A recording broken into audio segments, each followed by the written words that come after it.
Hi, my name is Nicholas Babaya from the Centre for Risk Analysis. In light of economic lockdowns imposed due to the COVID-19 pandemic, the state of South Africa's fiscus has only deteriorated, with government debt ballooning. In light of this, what options does the South African government have to get its debt under control? Frans Cronje explores these possible options in this clip from a recent CRA interactive webinar. If you'd like to watch the full video, it's available on the CRA website behind a paywall. Have a look. All depends on as a share of GDP, it's exceptionally high.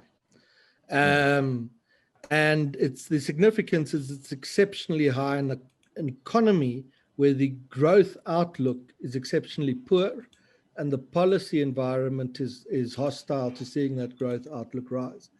What that means is that in practice, the South African government begins to run out of money. And the great question, I'm sure we'll get it, but I'll just get into it now, is what does it do at that point? Its options are to reform, but there's a great ideological aversion to reform within the government, the cabinet, and the ANC. So I don't think we're going to see, despite the pressure of the deficit and low growth, the political fallout, I don't think we're going to see a firm move towards structural reform. The ideological aversion is too strong. The second option could be to cut expenditure. Now, in principle, where it's wasteful expenditure, perhaps, but cutting expenditure in order to get growth up it doesn't hang together, it doesn't work. It's a fundamental contradiction, particularly when your growth problem is a function of bad policy. So drives to austerity we've been critical of in the main, particularly where people lose their jobs, rather grow the economy to the extent that it can afford its civil service, etc. In any event, austerity politically won't happen because at each theatre where austerity is introduced, the SABC is the model that you're going to see play out time and time again. A move is made towards cutting jobs. The staff rebel. They win massive political support, including from the ANC itself, who sent a number of people to support the staff.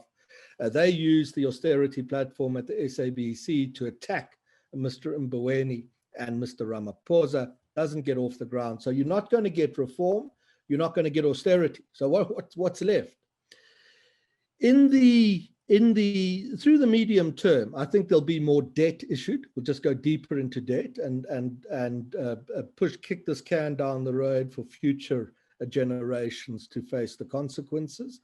And you will see a real attempt to pivot the cadre deployment and networks and the patronage networks away from dependency on public funds, taxpayer funds, towards exploiting the vast pools of cash that exist in the savings of South Africans. So whether you call it prescribed assets or not, whether it's voluntary or not, in practice it's not, you'll see a move towards that, I think. It will all be dressed up as infrastructure expenditure in the pursuit of higher levels of growth, to cloak it in what I think is an undeserved a measure of credibility. In practice, it's simply a way to sustain the cash flow that keeps the cadre deployment networks moving. Once you've exhausted those funds, I think South Africa moves to some money printing, given the inclinations of its present leadership and the weak standing of what reform-minded leaders there are, not just in the ANC and the government, but also in the Reserve Bank. From there on out, you say, well, why don't we borrow from the rest of the world, take bailout financing? And the reason why that is off the table for the time being, even Mr. Mboweni's rejected it loudly now, is that there'll be conditions attached to those loans. And the conditions will be that you have to deal with corruption, you have to introduce structural reform. That's not going to be acceptable. So the foreign bailout financing is still very far down the line. I think it's debt issuance and prescription that could kick the can down the road for a couple of years. But the consequences later, particularly where it goes into money printing, high inflation, pretty devastating for the South African economy. Thanks for watching another video from the Centre for Risk Analysis. If you like this video, give it a like, subscribe to our YouTube channel, and if you'd like access to our exclusive 30-day free trial, follow the link in the description.